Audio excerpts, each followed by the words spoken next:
தாய் தமிழ் உறவுகளுக்கு வணக்கம். இந்த காணொலியில் நம்ம இப்போ எதை பற்றி பார்க்க போகிறோம் அப்படின்னா,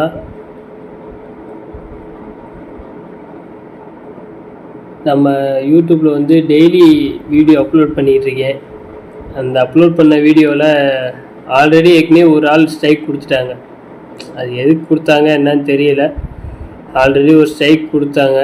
ஆனால் அந்த வீடியோ ஆட்டோமேட்டிக்காக யூடியூப்லேருந்தே டெலீட் பண்ணிட்டாங்க.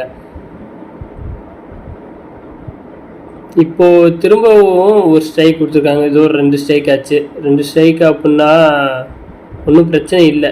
திரும்ப அவங்களுக்கு நான் மெயில் பண்ணியிருக்கேன். என்ன பிரச்சனை அப்படின்னா, கேரளாவில் வயநாடு அப்படின்ற மாவட்டத்தில் ஒரு கோர சம்பவம் நடந்ததாக செய்தி மூலியமாக பார்க்க முடியுது நம்ம. அதுக்காக தமிழ்நாட்டு முதலமைச்சர் ஐயா மு.க. ஸ்டாலின் அவர்கள் ஒரு 5 கோடி ரூபாய் நிதி கொடுத்துருக்காங்க. அது போக உங்களுக்கு மீட்பு பணிகளுக்கு எதுவும் சிரமமாக இருந்துச்சுன்னா தமிழ்நாட்டிலேருந்து நாங்கள் ஆட்களை அனுப்புகிறோம். எவ்வளோ சீக்கிரமாக நீங்கள் சொல்கிறீங்களோ அவ்வளோ சீக்கிரமாக நாங்கள் ஆள் படைகளை அனுப்பி வைக்கிறோம் அப்படின்னு சொல்லியிருக்காங்க. அதுக்கு செந்தமிழன் சீமான் அவர்களும் இன்றைக்கி அறிக்கை விட்டுருக்காங்க. இந்த மாதிரி வயநாட்டில் நடந்த பிரச்சனைக்கு எவ்வளோ ரத்தம் தேவை அப்படின்னாலும் எங்கள் நாம் தமிழர் கட்சி சார்பு குருதி கொடை பாசறை மூலியமாக நாங்கள் எவ்வளோ ரத்தம் வேணால் கொடுக்க நாங்கள் தயாராக இருக்கோம். வயநாட்டில் நடந்த இந்த கோர சம்பவத்துக்கு மிகவும் வருத்தம் தெரிவிச்சுக்கிறோம் அப்படின்னு சொல்லி ஆழ்ந்த இரங்கலையும் செந்தமிழன் சீமான் அவர்கள் தெரிவிச்சிருக்காங்க. அது போக இன்னைக்கு என்ன பிரச்சனை அப்படின்னா, அப்புறம் 30/7/2024 கப்பலூர் டோல்கேட், அதாவது கப்பலூர் சுங்கச்சாவடியில் நாம் தமிழர் கட்சி சார்பில் ஒரு போராட்டம் ஒன்று நடத்தினாங்க.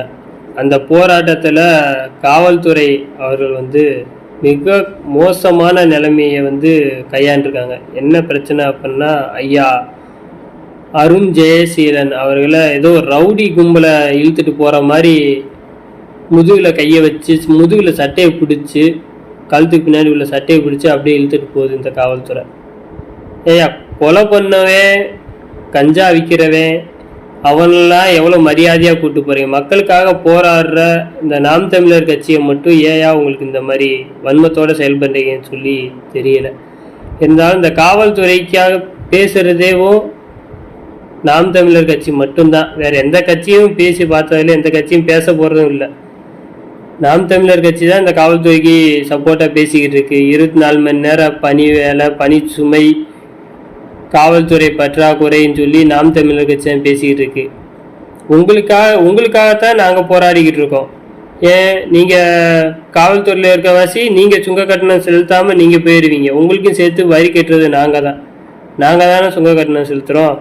எங்களுக்கு தானே வலிக்கும், உங்களுக்கு என்ன வலிக்க போகுது?